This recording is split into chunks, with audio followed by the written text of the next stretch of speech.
Then violence became another tool, like hunting or building shelter. The Taichiud clan arrived next, led by warriors who claimed Temujin's father owed them horses.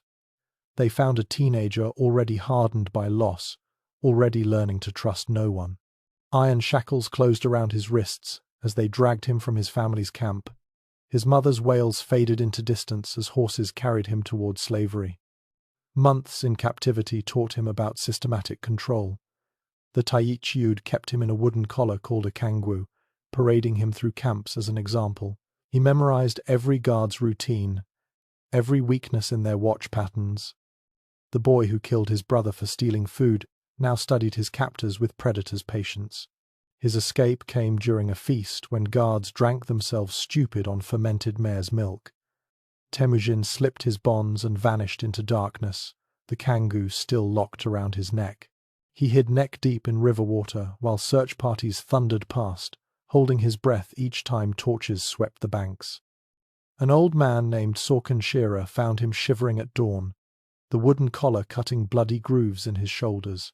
Instead of claiming the reward, Sorkin burned the kangoo and sent Temujin home with a stolen horse. One act of kindness in an ocean of betrayal, filed away for future reference. But home offered no safety. Word spread that the Taichiud's escaped slave had returned. Holan moved their camp constantly, always watching the horizon for dust clouds that meant riders approaching. Temujin practiced archery until his fingers bled, knowing that next time shackles came for him, he'd meet them with arrows. Then came the day that would forge the final piece of his character. Merkid raiders swept down from northern mountains, seeking revenge for an old feud with Temujin's father. The family scattered into tall grass as horsemen circled their camp. Hidden in the reeds, Temujin heard his mother scream as warriors discovered their hiding spot. They took Berta, his young wife of mere months, the girl he'd traveled days to marry, the one person who'd chosen him when he had nothing. Merkid laughter rang across the steppe as they threw her across a saddle. Temujin watched from his hiding place, memorizing each rider's face while his fingers dug into earth. For 3 days he didn't speak. His brothers tried talking to him, but he stared at the horizon where dust had swallowed Berta's captors. Something fundamental had broken inside the young man who'd already lost father, clan, and freedom. The last piece of his humanity, the part that could still trust and love freely, crumbled as he planned his response. He would get her back, not through pleading or negotiation, but through systematic destruction of everyone who'd taken her. Order would be restored, control would be absolute. But when raiders came for the one person he couldn't afford to lose, something inside Temujin snapped forever. The rescue mission began with a blood oath sworn over burning wolf bones. Temujin cut his palm and let drops fall into the flames while speaking ancient words that bound him to recover what was stolen.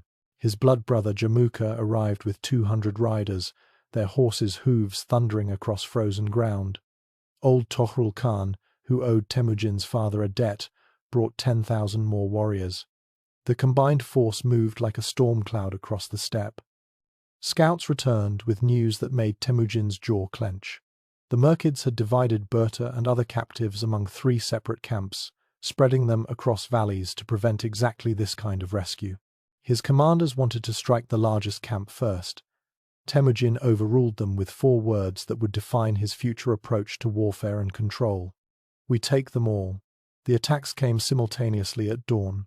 Temujin led the assault on the eastern camp, where intelligence suggested Berta was held. Merkid sentries died with arrows in their throats before they could sound alarms. The camp erupted in screams as riders swept through felt tents, cutting down anyone who resisted. Through the chaos of burning yurts and fleeing horses, Temujin heard a voice that stopped his heart.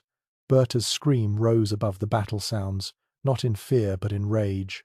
He found her in a supply wagon, using a cooking knife to slash at a Merkid warrior trying to silence her.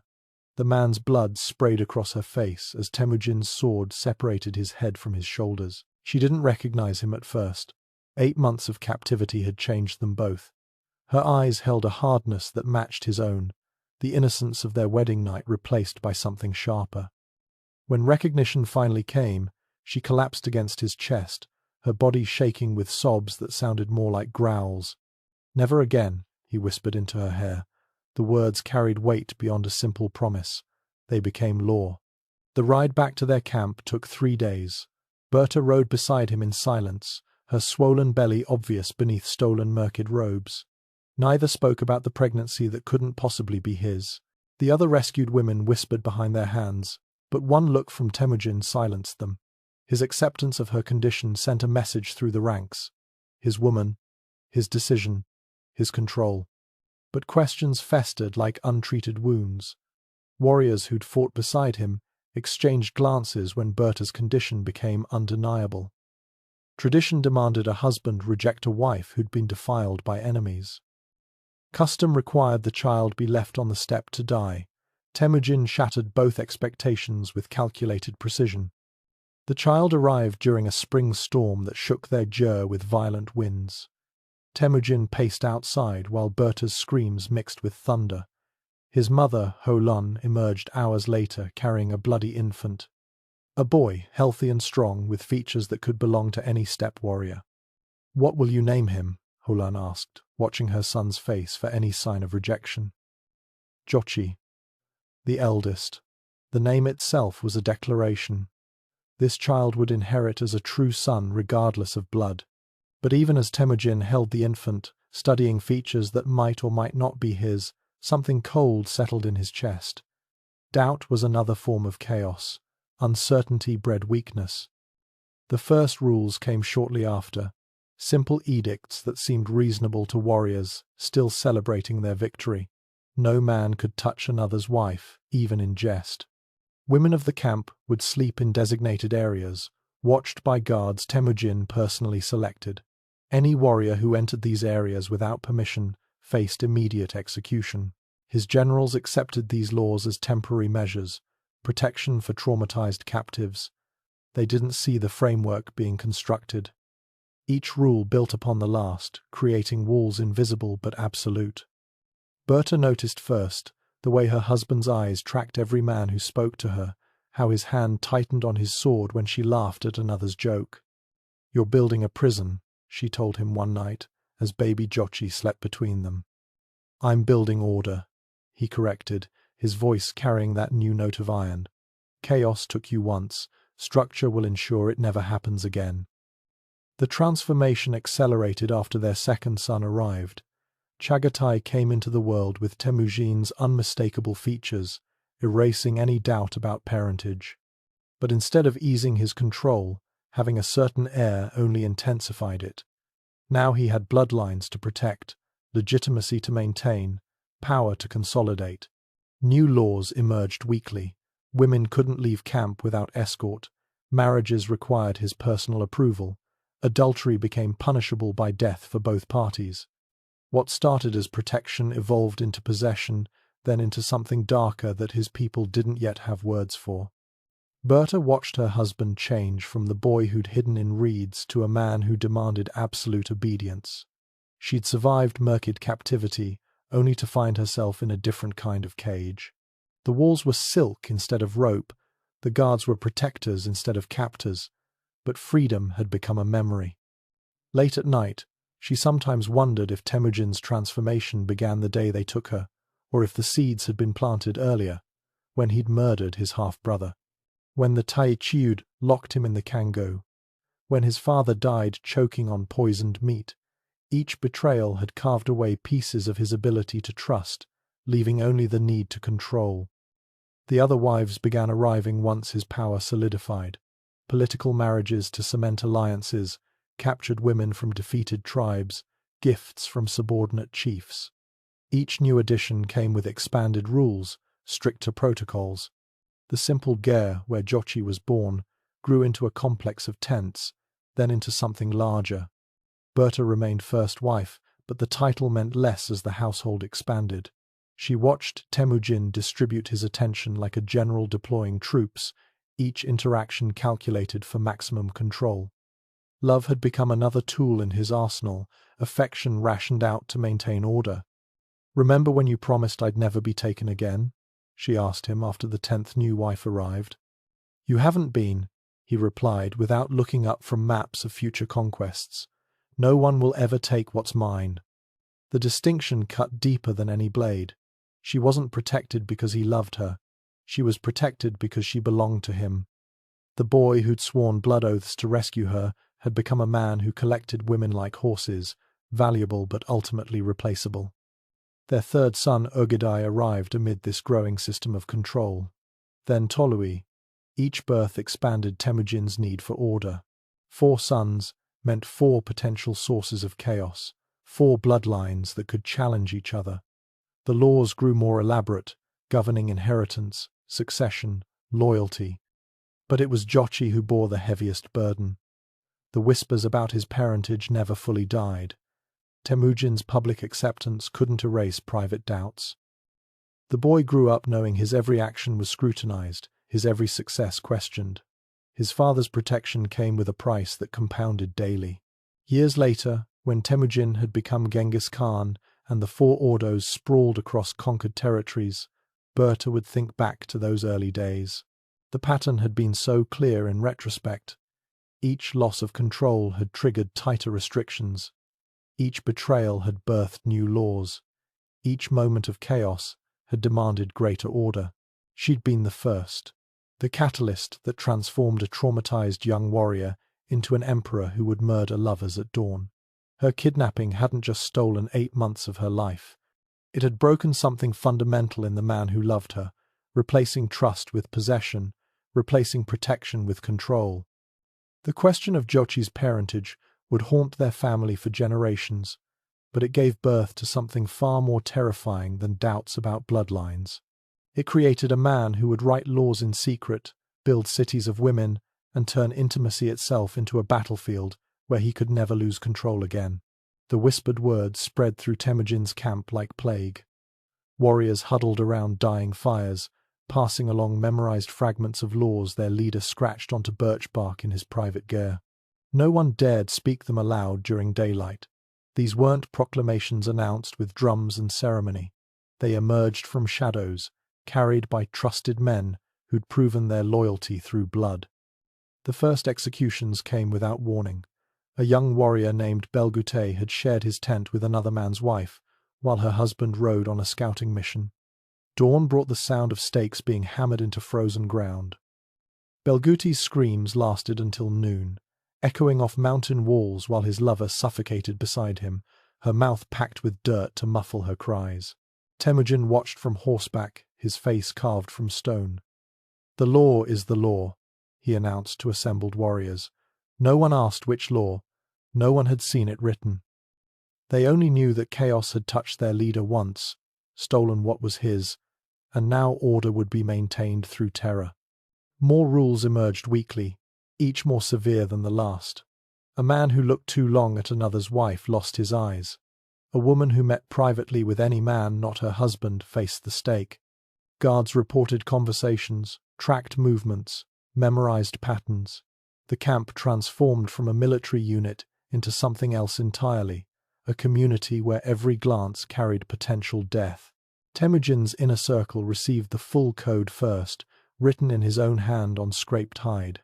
They read it by firelight while he watched their faces for any sign of weakness or doubt. The section on women ran longer than all military regulations combined. Who could marry whom? When conjugal visits were permitted? Which punishments fit which violations? His general's hands shook as they memorized statutes that would govern the most intimate moments of their lives. Jamuka voiced what others only thought. "These laws will destroy us from within. Warriors need freedom too." The sentence died as Temujin's blade touched his throat. "Warriors need order. I've seen what happens without it. I've paid the price of chaos."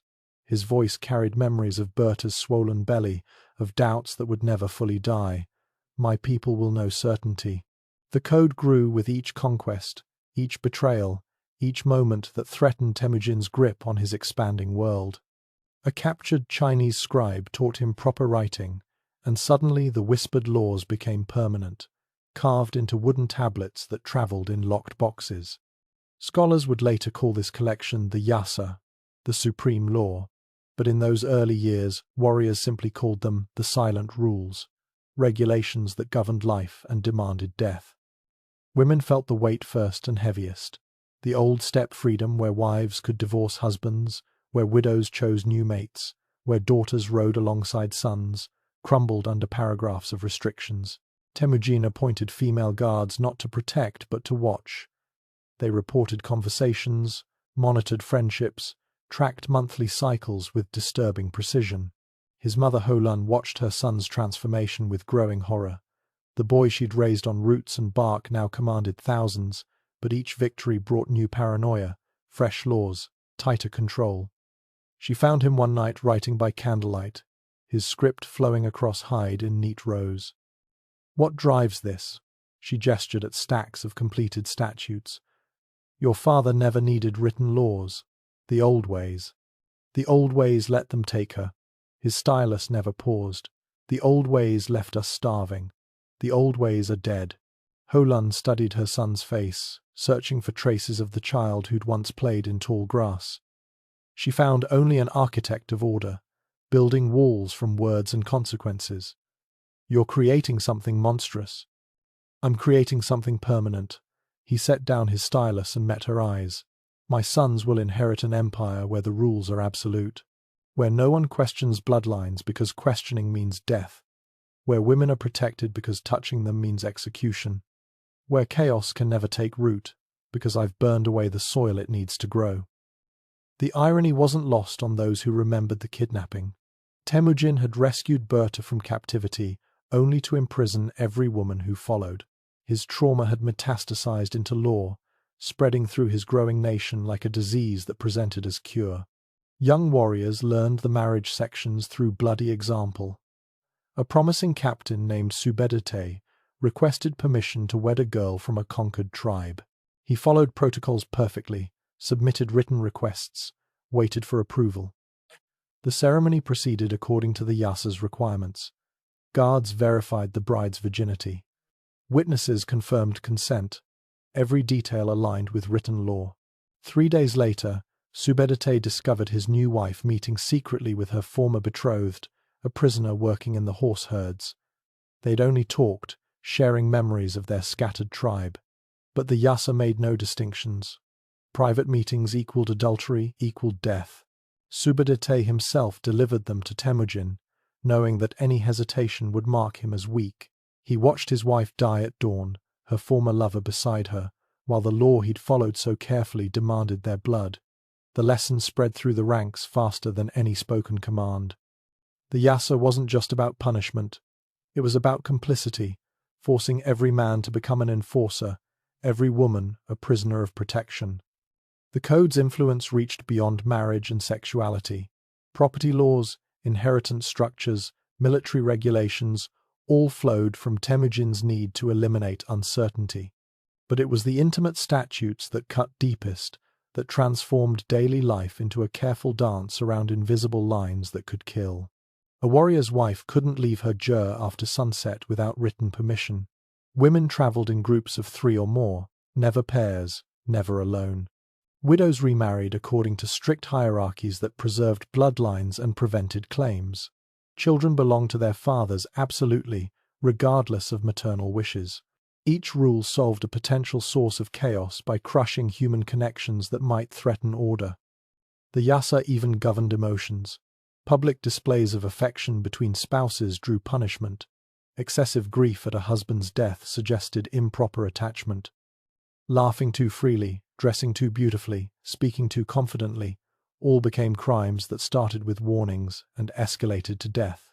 The code didn't just control bodies. It sought to regulate souls.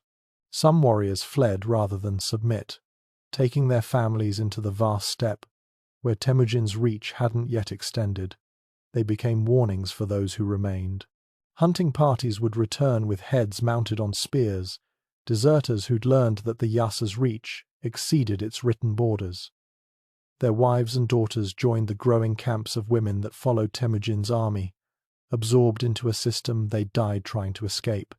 Religious leaders found themselves bound by new restrictions.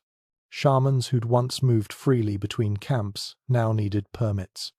Buddhist monks discovered their vows of celibacy, subject to verification. Islamic teachers learned that their marriage laws bowed to the Yassa's requirements. Temujin didn't care which god men prayed to, as long as they obeyed his earthly rules. The most terrifying aspect wasn't the code's brutality, but its comprehensiveness. Previous rulers had executed adulterers or punished theft. But Temujin's Yassa reached into every corner of existence, governing not just actions, but intentions, not just crimes, but possibilities. It created a society where love itself became dangerous, where natural human connections carried the seed of capital punishment. His own sons learned this through painful experience. Young Chagatai fell in love with a commander's daughter, composing poems that praised her beauty. The verses reached Temujin's ears through the network of informants that honeyed through his camp. That night, Chagatai woke to find his father standing over his bed. "Love makes men weak," Temujin informed his son. "Weak men make poor leaders invite chaos." The girl disappeared the next morning, sent to distant relatives beyond the frontier. Chagatai never wrote another poem. The lesson carved itself into the next generation's bones. Even the Khan's blood offered no protection from the Yassa's demands. By the time Temujin had united the tribes and taken the title Genghis Khan, his legal code had grown into volumes that required dedicated scholars to interpret. But at its heart remained those first whispered laws born from trauma and loss. Every statute traced back to that moment when Merkid raiders had shattered his ability to trust in anything but absolute control. The Yassa would eventually govern the largest land empire in human history. Millions would live and die by its statutes. Entire civilizations would bend or break against its requirements. But it began with a young man writing by candlelight, transforming personal pain into universal law, building a world where no one could ever take what was his again. These laws would soon apply to everyone, but first he needed an empire large enough to enforce them. The herald's voice cracked as he read surrender terms to the assembled crowd. Each family will present one daughter to the Khan's representatives. These women will serve as bonds of peace between our peoples. Behind him, Temujin's warriors formed perfect lines, their armor reflecting afternoon sun, while mothers clutched their daughters close. The mathematics were simple. Every conquered tribe meant more wives. Every alliance required marriages. Every victory brought human tribute wrapped in silk and ceremony. Temujin watched from his command tent as defeated chiefs lined up their female relatives like horses at market. The girls ranged from 12 to 20, each one representing a calculation of control. A Naiman princess stumbled forward first, gold ornaments jingling with each reluctant step. Her father had commanded 10,000 warriors just yesterday. Now he knelt in mud, offering his daughter to save what remained of his people. Temujin's secretary recorded her name on birch bark, adding her to lists that grew longer with each campaign. "She's beautiful," one of his generals murmured. "She'll make a fine addition too." The sentence ended with a wet gasp. Temujin's knife had opened the man's throat before anyone saw him move. Blood sprayed across the surrender documents while the general collapsed, his hands clutching at a wound that would never close. The message rippled through both armies. These weren't women anymore. They were property of the Khan, and property stayed untouched. The Naiman princess froze mid-step, her silk robes now spattered with arterial spray. Behind her, the other tribute daughters huddled together, suddenly understanding their new reality. They weren't entering marriages. They were becoming possessions in a collection that already numbered in dozens. Temujin wiped his blade clean on the dead general's coat. "Continue the ceremony." His voice carried that particular tone that made brave men remember urgent business elsewhere. The herald resumed reading terms with shaking hands while assistants dragged the corpse away. Each girl who stepped forward now understood the price of being chosen. They would live in luxury. They would bear royal children. They would also exist inside walls built from blood and silence. The logistics challenged even Temujin's organizational genius. 20 new wives from this victory alone, 30 from the previous campaign. The small circle of Jers that had sheltered Berta now sprawled across valleys, a mobile city dedicated to housing his growing collection. Each wife needed guards, servants, separate quarters. Each one represented not just a person but an entire support system that moved with his armies. Supply lines that should carry weapons and food increasingly hauled silk, jewelry, and the thousand small luxuries that kept captive princesses from open rebellion. His quartermasters learned to factor human cargo into every calculation. How many extra horses for the women's carriages? How much additional food for their servants? Where would they camp when the army needed to move quickly? The answers came through trial and fatal error. During the Taichud campaign, several wives had fallen behind during a forced march. Temujin's response defined expectations forever. He executed the guards who'd allowed the delay, then the servants who'd packed too slowly, then the stable hands who'd failed to prepare adequate horses. The message burned itself into institutional memory.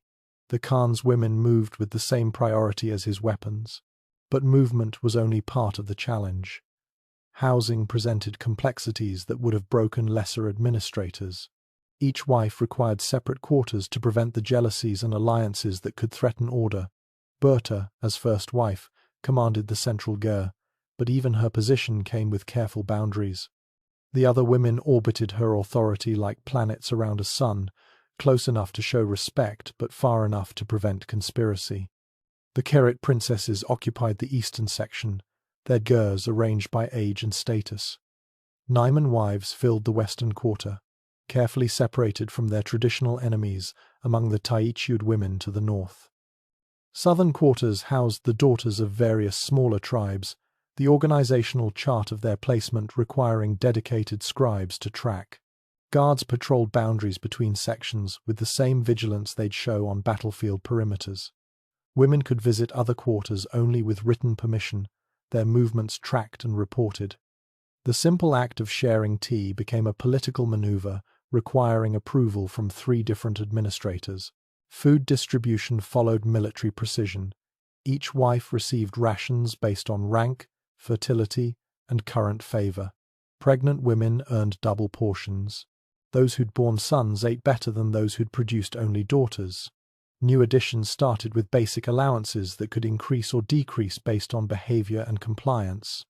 The system created its own ecosystem of competition and control. Wives vied for resources through the only currency Temujin recognized: absolute obedience to his growing body of laws. A Merkit princess who memorized and followed every statute might earn silk robes and better meat. A Tatar daughter who whispered complaints would find her rations cut and her servants reassigned. Children complicated the mathematics exponentially. Each wife who produced offspring required wet nurses, tutors, expanded quarters. The camp's edges filled with the sounds of babies crying in different languages, their mothers singing lullabies from scattered tribes. Temujin insisted on central education for all his children, creating schools where the sons and daughters of enemies learned together under careful supervision. His legitimate sons with Berta held special status, but dozens of half-siblings crowded their world. The boys trained together in archery and riding, their competitions carefully monitored to prevent fatal accidents. The girls learned weaving and household management, their instructors reporting any signs of unusual intelligence or ambition that might require management. Medical care presented unique challenges. Each tribe brought different healing traditions, different concepts of childbirth and illness. Shamans from conquered peoples found themselves working alongside Chinese physicians and Islamic healers, all supervised by Temujin's personal doctors, who ensured no treatment could be used for poison or abortion. The death of a wife created administrative nightmares. Her servants faced immediate reassignment or execution, depending on circumstances. Her quarters required cleansing and redistribution. Her children, if any, needed new guardians aligned with Temujin's interests. Even grief became regulated, with mourning periods defined by statute and excessive sorrow punished as disruptive to order. Communication between wives followed channels as rigid as military intelligence. Direct meetings required approval. Letters passed through censors who checked for coded messages or complaints. Even casual conversation during communal meals faced scrutiny from listeners who reported suspicious topics or dangerous friendships. The economic burden grew with each conquest. Traditional Mongol armies traveled light, living off the land and moving like wind across grass. But Temujin's mobile city of women required supply trains that stretched for miles. Merchants learned to follow his campaigns, knowing that victory meant new customers with bottomless appetites for luxury goods. Chinese silk traders competed with Persian jewelers for access to the Khan's growing household. Each new wife meant potential profits, but also potential death if their goods enabled any breach of security. A merchant who sold a Tangut princess writing materials faced execution when she used them to attempt communication with her distant family. The message spread through trading networks. Profit came with mortal risks. Military campaigns increasingly factored in the women's needs. Scouts reported not just on enemy positions but on local resources that could supply the mobile household. Would conquered territories provide adequate fabric for clothing? Could local craftsmen create the furnishings each new wife would require? Did the region have enough livestock to feed an exponentially growing population? Some generals grumbled about the logistical burden, comparing their supply challenges to those of armies half their size. They learned to keep such thoughts private after Temujin executed a commander who'd suggested leaving the women behind during a rapid advance. The Khan's response was recorded for posterity. "My women are not burdens, they are the foundation of empire. Each one represents a tribe that cannot rebel while their daughters live in my gers." The truth was more complex than simple hostage-taking. Each wife created webs of connection and control that bound conquered peoples tighter than any chain. A Naiman chief might consider rebellion until he remembered his daughter's children carried Temujin's blood. A Kerit warrior might dream of revenge until he calculated how many relatives now lived within the Khan's mobile city. Marriage became mathematics, and mathematics became empire. Each woman added to the collection represented thousands of warriors who now had personal stakes in Temujin's continued success. Their daughters' lives depended on stability. Their grandchildren's futures required the empire's expansion. Rebellion meant not just military defeat, but the execution of family members who'd become involuntary guarantors of peace. The system fed itself through success. Each victory brought new wives. New wives required larger organizations. Larger organizations needed more conquests to sustain them. The boy who'd rescued one woman from kidnappers now commanded a human collection that would have staggered the imagination of any previous steppe leader. By the time he'd consolidated control over the majority of Mongol tribes, managing this household had evolved beyond simple military administration. It required its own command structure, its own supply chains, its own legal codes. The general who'd once planned cavalry charges now spent hours reviewing housing arrangements and food distribution for hundreds of women and their offspring. The transformation was nearly complete. The traumatized youth who'd hidden in reeds while enemies took his bride had become a systematic collector of human beings. Each addition to his household represented another calculation in his quest for absolute control, another brick in walls built from flesh and marriage contracts. By the time he controlled most of Mongolia, managing his wives had become a military operation unto itself, requiring the same strategic planning as conquering kingdoms.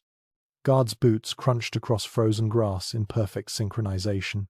400 men moved as one organism through the darkness, their leather armor whispering secrets to the wind. At the center of their formation, a single felt-covered cart rolled forward on wooden wheels that someone had wrapped in cloth to muffle the sound. The nightly ritual had begun. Torches flickered at predetermined intervals around the vast encampment. Not random placement but careful calculation, each flame positioned to eliminate shadows where danger might hide. Women peered through gaps in their jur walls, counting heartbeats until the procession passed. They knew better than to step outside during the ceremony that determined where their lord would spend his night. Inside the cart, Genghis Khan studied reports by candlelight while his mobile fortress transported him between the 4 distinct cities that comprised his domestic empire. His finger traced supply lists and breeding records with the same intensity he once reserved for battle plans. A scribe huddled in the corner, recording which wife had last borne a son, which princess had shown signs of rebellion, which quarters needed additional guards after last week's incident. The cart rolled to a stop outside the eastern section. Berta's domain. 500 gers spread in concentric circles around her central pavilion, each ring representing different levels of status and favor. The outermost tents sheltered the newest additions, girls still learning the rhythms of their captivity. Closer rings held established wives who'd proven their compliance through years of careful obedience. The great Khan emerged from his transport like a general inspecting fortifications. His guard captain whispered updates as they walked. 2 women in the 3rd ring had been caught exchanging messages. A Kerit princess in the 5th ring was pregnant again. The Naiman wives had requested additional fabric for winter clothing. Each detail mattered because chaos lived in overlooked corners. Berta waited at her threshold, grey threading through hair that had once shone like polished obsidian. 23 years had passed since her rescue, but her eyes still carried memories of 8 months in Merkid hands. She bowed with practiced precision, neither too deep nor too shallow. Even the first wife lived within boundaries defined by law and precedent. The Western camp reports shortages, she informed her husband as he entered. No greeting, no warmth, just administrative efficiency. 3 guards fell sick after eating spoiled meat. I've had their replacements drawn from the reserve units. Behind her, a dozen women moved through the great Gers interior, preparing sleeping quarters and heating wine. Each one represented a different conquered tribe, their presence both practical and symbolic. The Khan's household staff mirrored his empire, diverse peoples united under singular control. He settled onto cushions while Berta continued her report. Population numbers, supply requirements, pregnancy confirmations, death notifications. The machinery of managing 500 women required constant maintenance. A successful birth here, a miscarriage there, each event rippling through careful calculations of resources and attention. The Tangut girls in Section 4 have adapted well, she noted, consulting hide scrolls covered in neat script. But the new Uyghur princess refuses to eat. 3rd day now. The Khan's expression never changed. Hunger strikes were their own form of rebellion, as dangerous as any armed uprising. Double her guards. When she weakens enough, feed her by force. Document everything. A young servant accidentally dropped a bronze cup. The clang echoed through the Ger like a death knell. Everyone froze. The girl's face drained of color as she realized her error. Disrupting the Khan's evening visit meant consequences that started with beating and escalated from there. Continue, Genghis Khan said simply. The servant girl nearly collapsed with relief as she scrambled to retrieve the cup. Berta resumed her recitation without acknowledging the interruption. They'd learned long ago that drawing attention to mistakes only magnified disorder. Outside, the guard rotation was changing shifts. Fresh warriors replaced those who'd stood motionless for hours, their discipline absolute. Each man knew that protecting the Khan's women meant more than preventing escape. It meant maintaining the delicate ecosystem of control that kept 500 potentially hostile women from becoming 500 sources of chaos. The night sounds of the camp created their own symphony. Babies crying in distant jers, horses snorting in their paddocks, the soft murmur of women singing lullabies in 20 different languages, and underneath it all, the steady tramp of boots as patrols circled endlessly through the darkness. The Khitan section needs expansion, Berta continued. 4 more pregnancies confirmed this month. At current rates, we'll require 12 additional jers by spring. Mathematics of empire, calculated in wombs and cradles. Each child born added complexity to an already staggering system. Wet nurses, tutors, guards, supplies, all multiplying with every successful birth. The army that conquered nations struggled to manage the consequences of its own success. A commotion erupted somewhere in the outer rings, shouting voices quickly suppressed. The Khan's ear tilted slightly, tracking the disturbance without turning his head. Within moments, a guard captain appeared at the entrance, bowing low. A woman in Section 7 attempted to climb the palisade. She's been restrained. Which woman? The Jinn princess taken last month, the one who claimed to be a concubine rather than daughter. Lies were another form of disorder. Women who misrepresented their status to avoid joining the collection threatened the careful hierarchies that maintained peace. If one could lie about her origins, others might try. Small deceptions grew into large rebellions if left unchecked. Tomorrow at dawn, the Khan decided. Public punishment, 20 lashes. Let the others see what deception brings. The captain bowed and disappeared. Berta made a notation on her scroll. Another event to track, another lesson to coordinate. The administration of fear required the same precision as the distribution of food. Too little and rebellion festered. Too much and desperation made women unpredictable. Your sons visited today, Berta mentioned, her voice carefully neutral. The topic of children always carried weight, especially when discussing the 4 boys whose legitimacy would shape the empire's future. Jochi brought gifts for his new half-sister. Chagatai complained about the noise from the children's quarters disturbing his weapons practice. Each son reflected a different aspect of their father's nature. Jochi, forever marked by questions of paternity, tried to purchase acceptance through generosity. Chagatai, secure in his bloodline, demanded the world reshape itself around his needs. Ogedai played politics with wine and jokes. Tolui studied everything with eyes that missed nothing. They'll need to learn management, Genghis Khan observed. Each will inherit a portion of this along with territories. The thought of dividing 500 women among 4 sons created its own complexities. Would they maintain unified control or establish separate systems? Would the carefully balanced ethnicities hold together or fragment along inheritance lines? Questions that would only find answers after their father's death. The Keshig Guard changed positions outside, a choreographed dance of protection that never ceased. Elite warriors who'd proven themselves in battle now spent their nights counting pregnant women and tracking menstrual cycles. Their skills at killing redirected toward maintaining life under absolute control. The new girls need orientation, Berta noted. 16 arrived yesterday from the Jin territories. Most are young, terrified. The standard introduction should help them adjust. Standard introduction, a bureaucratic term for the systematic breaking of spirits. New wives learned the rules through careful combination of luxury and restriction. Silk robes and golden ornaments arrived alongside lists of regulations. Servants attended their needs, while guards marked their boundaries. Comfort and captivity intertwined until women couldn't separate one from the other. The Khan rose, signaling the evening's end. He'd visit the southern section next, then the western quarters, finally the northern camp before dawn. 4 ordos, 4 principal wives managing their sections, 4 separate worlds united under his singular authority. Each visit reinforced control, reminded subordinates of their place, maintained the careful balance that prevented chaos. The Karaite princess in Section 2 has requested an audience, Berta mentioned as he moved toward the exit. She claims to have information about plots among the newer wives. Information or manipulation. In the Khan's world, both served purposes. Wives who reported on each other created networks of mistrust that prevented unified rebellion.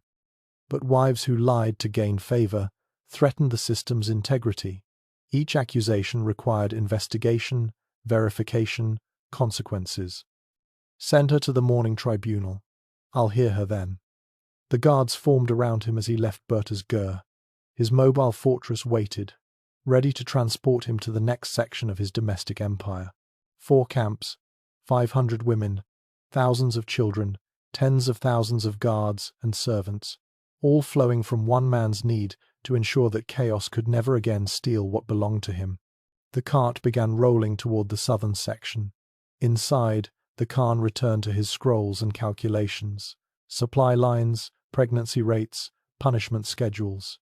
The same mind that had revolutionized steppe warfare now applied itself to managing the consequences of conquest.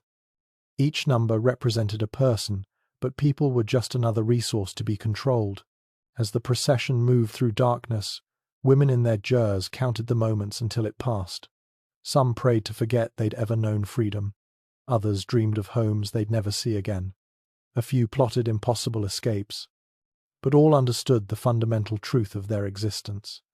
They lived within walls built from law and fear, serving a man who'd transformed personal trauma into systematic oppression. This wasn't just organization, It was preparation for something his sons would inherit, a system of control so absolute that it would outlive its creator and shape the fates of nations yet unconquered. The ceremony unfolded with military precision. A Tatar widow stood before her dead husband's eldest son, while scribes recorded every detail on fresh bark. The young man's voice carried across the assembled families as he declared his intentions. His father's 3 wives would pass to him according to ancient custom and new law. All except his birth mother, who watched from designated mourners' quarters, her face carved from stone. The Khan's legal code had transformed an old tradition into something far more systematic. Levirate marriage once served practical purposes on the harsh steppe. Widows needed protection. Children required providers. Bloodlines demanded preservation. Simple survival mathematics that kept families intact when death claimed warriors in their prime. Now those same customs became tools of empire. Every succession followed written protocols that would have baffled previous generations.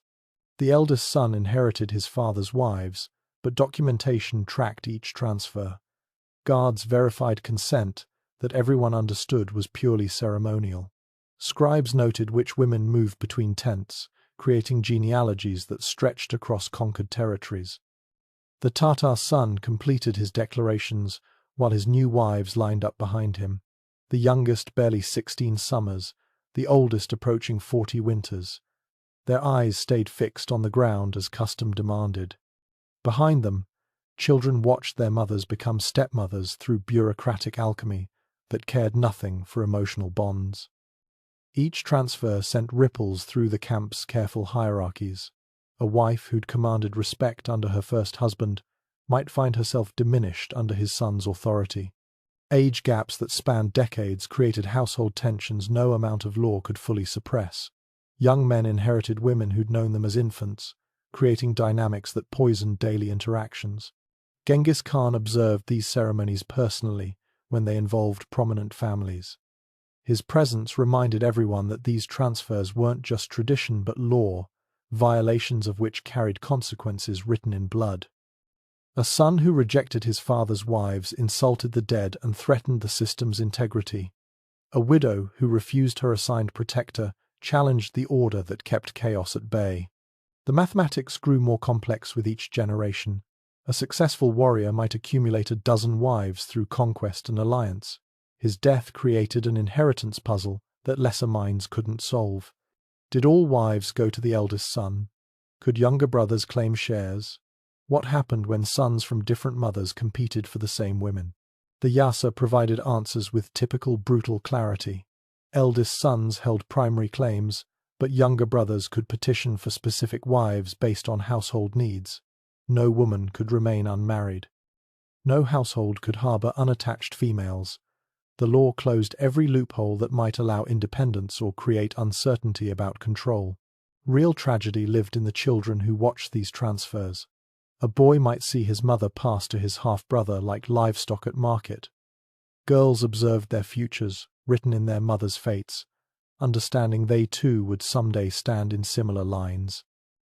The system perpetuated itself through witnessed trauma that normalized what previous generations would have considered abomination. Disputes arose despite the clear regulations.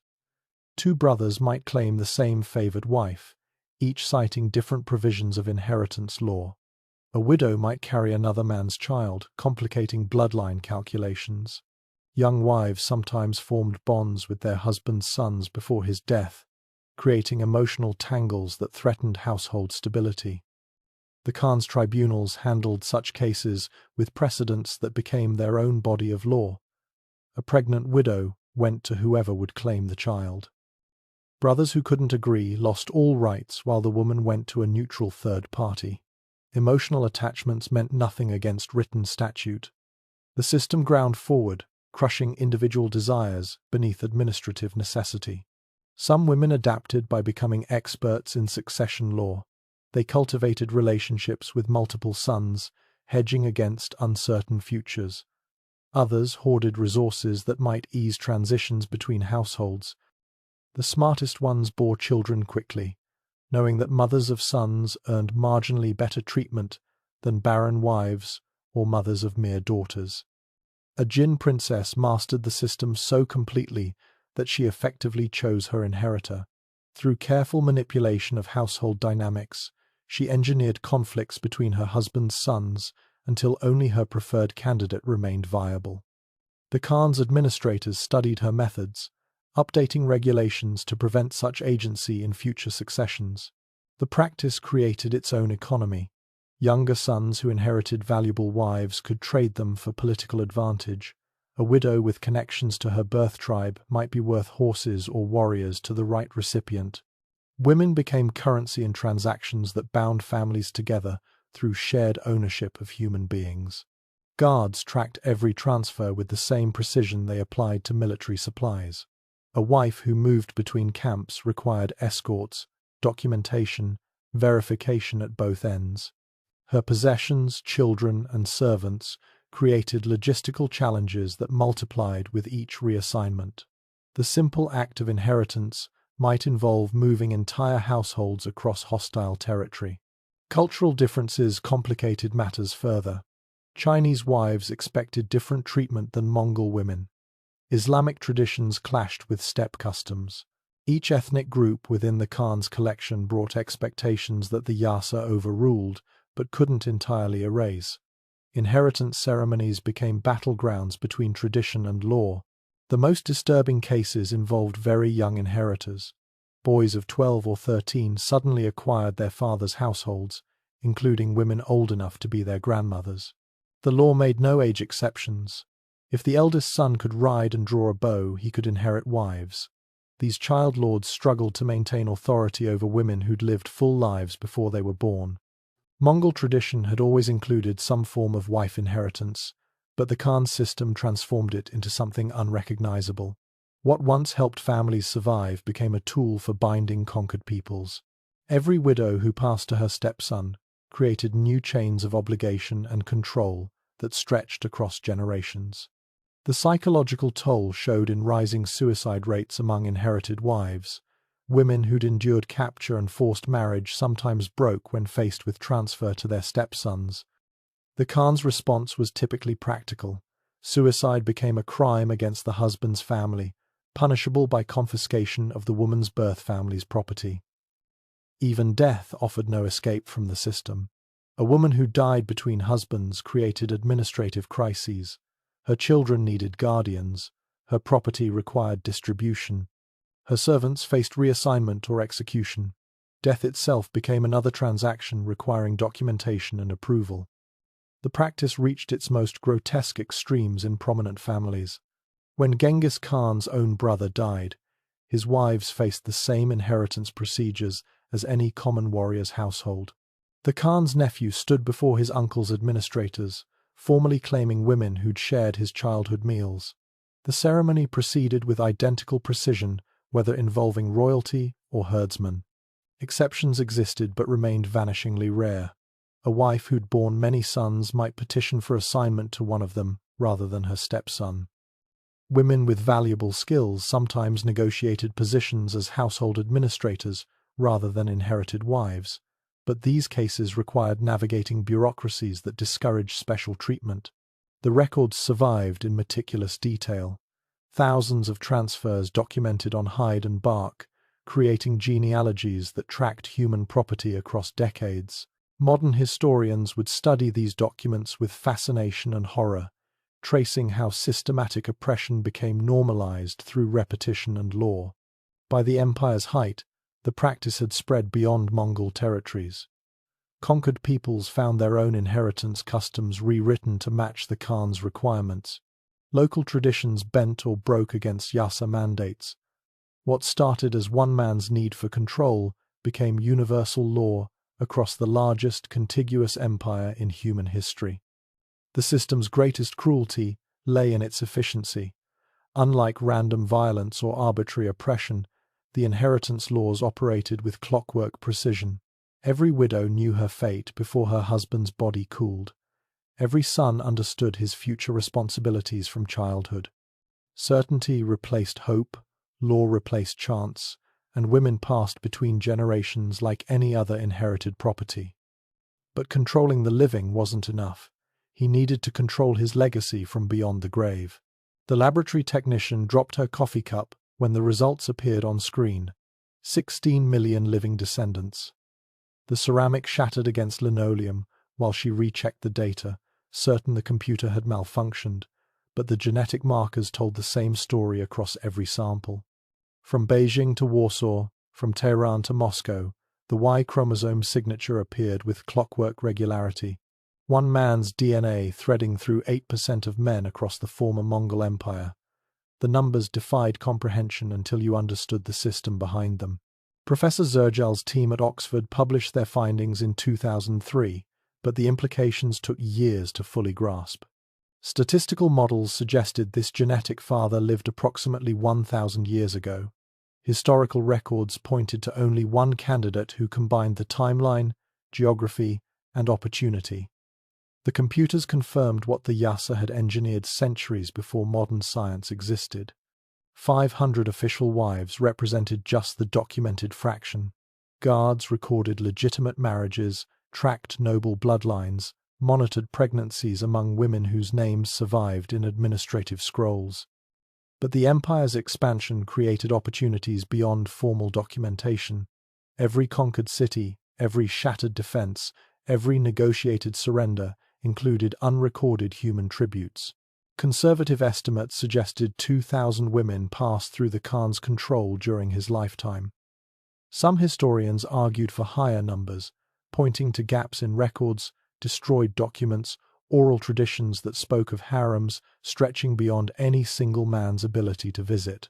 The four orders represented just the permanent establishments. Mobile camps, temporary victories, and political negotiations created their own ecosystems of controlled reproduction.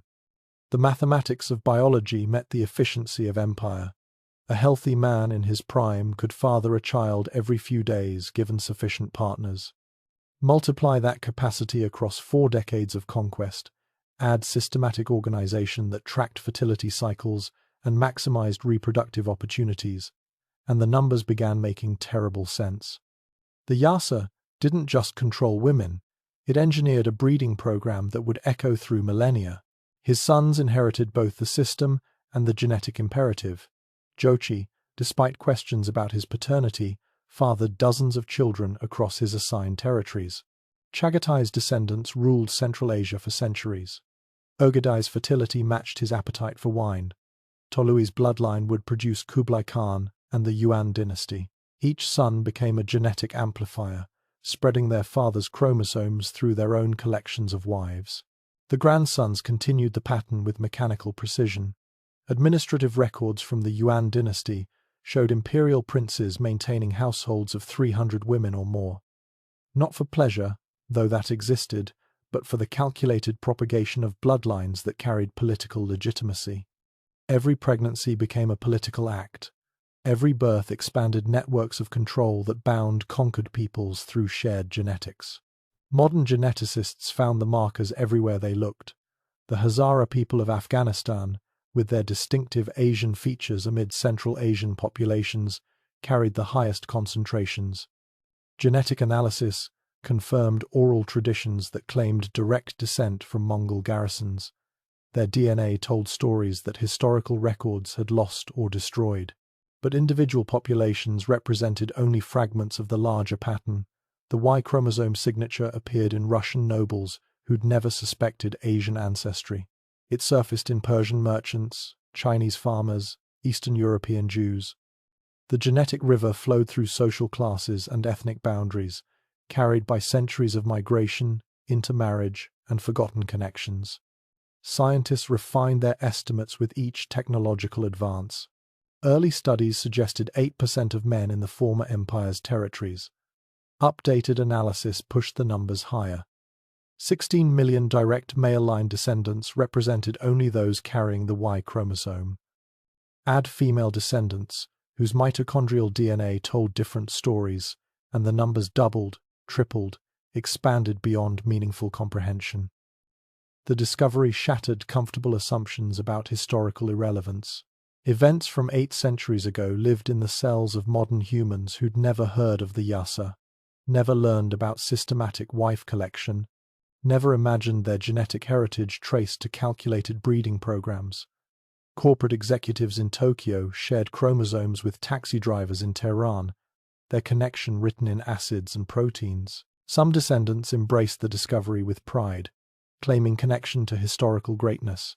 Tourism companies in Mongolia offered genetic testing packages, promising to reveal noble heritage to wealthy foreigners. Politicians in Central Asia invoked genetic studies to support territorial claims. The dead Khan's DNA became currency in modern identity politics. Others recoiled from the implications. Women's rights activists pointed out that 16 million descendants meant millions of historical rapes, forced marriages, and systematic oppression. Each genetic success story represented uncounted human tragedies. The celebrated fertility came from industrial-scale sexual violence wrapped in legal procedure. Genetic counselors faced unique challenges in regions with high marker concentrations. Couples seeking testing sometimes discovered shared ancestry that complicated marriage plans. Traditional prohibitions against cousin marriage collided with genetic realities where entire populations shared common descent. The Khan's legacy created modern ethical dilemmas no one had anticipated. The most disturbing calculations came from demographic modeling. If 16 million men carried direct patrilineal descent, the total number of descendants through all lines might approach 500 million humans. Exponential growth across 30 generations meant that Genghis Khan's genetic legacy touched significant percentages of the entire human species. His DNA achieved what his armies couldn't, conquering not through violence, but through volume. Historians revisited administrative records with new understanding. Those meticulous lists of wives, pregnancies, and births represented history's most successful reproductive strategy. The Yasa hadn't just controlled women for psychological satisfaction. It had engineered a genetic takeover that succeeded beyond its creator's imagination.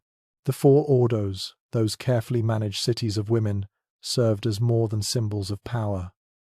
They functioned as biological factories, producing children who carried predetermined advantages in societies that valued bloodline legitimacy. Every wife who entered those camps became part of a reproductive machine that operated with industrial efficiency. Modern fertility clinics studied the historical records with professional interest. The Khan's administrators had solved logistical problems that contemporary medicine still struggled with. Tracking ovulation cycles across hundreds of women, maximizing reproductive opportunities, maintaining genetic records without modern technology, the systematic approach anticipated scientific methods by centuries. But the hardest questions remained unanswered because they lived in the silence between statistics. 16 million descendants meant millions of women whose names never made it into records. Each genetic marker represented a moment of human suffering, transformed into biological success. The numbers told one story. The unrecorded experiences told another. Population geneticists developed new models to track the expansion patterns. The initial spread followed conquest routes, concentrated in garrison towns and administrative centers. Secondary expansions came through trade routes as the Khan's descendants leveraged their bloodline for commercial advantage. Tertiary waves spread through marriage alliances that valued genetic connections to power. The discovery forced uncomfortable recognitions about human nature and power. Modern democracies prided themselves on equality and human rights, yet their populations carried genetic proof of history's most successful authoritarian breeding program. The chromosomes didn't care about contemporary values. They simply replicated, generation after generation, following patterns established by trauma and law. Medical researchers found unexpected benefits in the genetic concentration. Certain hereditary conditions appeared with predictable frequency in populations with high marker rates. The massive sample size allowed studies impossible with normal genetic diversity. The Khan's legacy inadvertently contributed to modern medicine through the sheer volume of his reproduction. Each new study refined the numbers upward. Improved testing methods found markers in populations previously thought unconnected. The genetic empire expanded with each technological advance, revealing connections that paper records had never captured. What started as historical curiosity became a fundamental fact of human biodiversity. The most recent estimates suggested even larger impacts. As global populations intermarried and migrated, the genetic legacy spread beyond its original boundaries. Descendants appeared in the Americas, Australia, Africa. The chromosomes achieved true global reach, carried by immigrants who often had no knowledge of their genetic heritage. Scientists calculated probability curves that staggered the imagination. In certain regions, random meetings between strangers carried 20% chances of shared descent from the Khan. Dating apps in Central Asia added genetic testing features to avoid accidental incest. The medieval breeding program created modern social challenges no one could have anticipated. The numbers painted one picture, clear and clinical. 16 million direct male descendants, 500 million total descendants, 800 years of exponential growth.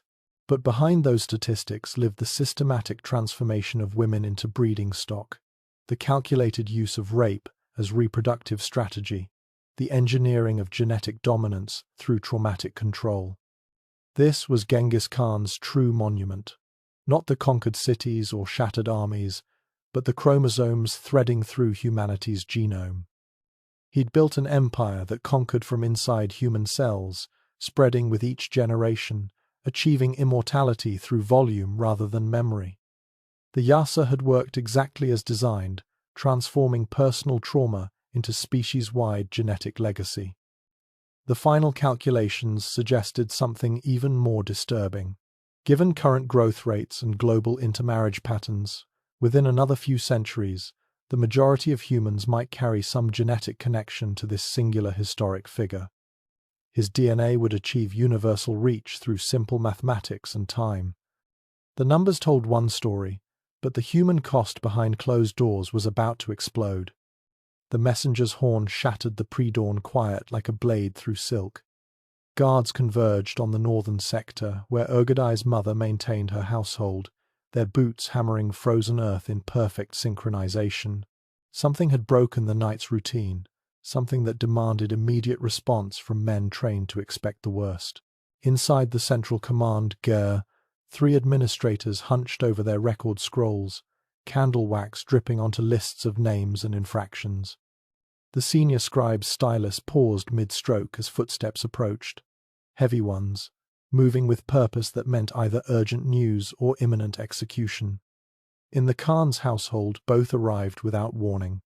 The guard captain entered without ceremony, his face carved from decades of delivering bad news to powerful men. Behind him, 2 soldiers dragged a figure whose silk robes had been torn in struggle. A Naiman general named Belgute, one of the Khan's most trusted commanders. His wife followed, held between 2 female guards, her elaborate headdress askew and silver ornaments scattered across her disheveled clothing. Dawn hadn't yet touched the eastern mountains when the drums began their verdict rhythm. Not the morning call to prayer or the signal for camp movement, but the specific pattern that meant only one thing. The Yasa had been broken, someone would die today. The discovery had been almost accidental, a guard checking on unusual sounds from a storage ger, finding more than grain sacks and preserved meat. The embracing figures hadn't even heard his approach, too lost in their forbidden moment to notice death entering on leather-soled boots. Protocol demanded immediate arrest, immediate reporting, immediate consequences that would ripple through 500 households before the sun reached its peak. Word spread faster than mounted messengers could carry it. Women pressed against the walls of their gers, counting the drum beats that would determine which law had been violated. 7 beats meant theft. 12 meant conspiracy. But the steady 16-beat pattern echoing across the valley meant only one crime carried weight this morning. Someone had touched what belonged to the Khan. In the eastern sector, Berta listened to the drums while her servants pretended not to notice her hands trembling. 23 years of managing this world, and the sound still made her remember her own captivity. Each execution brought back the morning they'd dragged her from the Merkid camp, the way freedom and imprisonment had blurred into something unrecognizable. The tribunal assembled with rehearsed efficiency in the central square between the 4 ordos. Not a formal court with arguments and evidence, but a demonstration of inevitable consequences. The Khan emerged from his mobile fortress already dressed in the black dell reserved for pronouncing death sentences. His face showed less emotion than the wooden masks worn by shamans during funeral rites. Belgutei had fought in every major campaign since the unification. His scars mapped the empire's expansion across his body like a geographical survey. His wife came from noble Naiman stock, given in marriage to cement an alliance that helped secure the Western territories. Together, they represented exactly the kind of stability the Yasa existed to protect. The general's voice cracked as he spoke the ritual words of confession, not because he hoped for mercy, but because the script demanded acknowledgement before sentence. His wife said nothing, her silence more damning than any words. They'd been discovered in her cousin's ger, a meeting that started as family comfort and ended with the guard's intervention. Around the square, hundreds of eyes watched from designated viewing areas. The Khan's other wives stood in ranked sections, their faces carefully neutral while internally calculating how this would shift household dynamics. Belgutei's death would leave territories needing new commanders. His wife's execution would create openings in the Naiman section's hierarchy. The stakes already waited, driven deep into ground that had absorbed similar scenes too many times to count. Hemp ropes lay coiled beside them, measured to ensure the condemned would strangle slowly enough to serve as instruction. The executioners stood patient as monuments, their craft refined through repetition until efficiency replaced any human response to their work. Genghis Khan's pronouncement came in the flat tone of someone reading a supply list. The crime, the violation of Section 12, Subsection 4 of the marriage codes.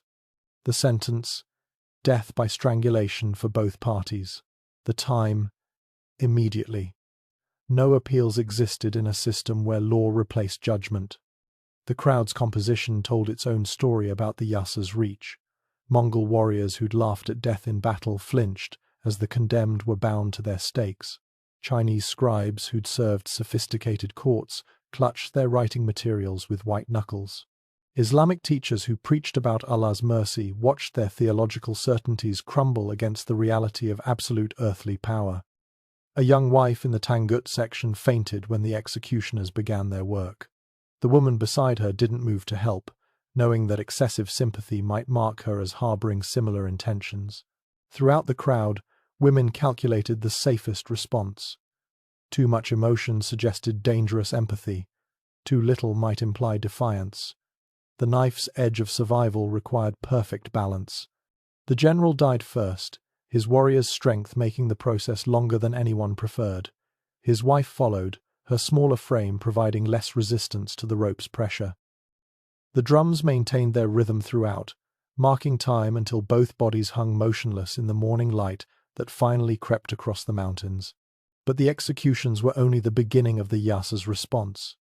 Guards had already surrounded the gers of both families, cataloguing possessions and relationships. The general's other wives would be redistributed according to inheritance law.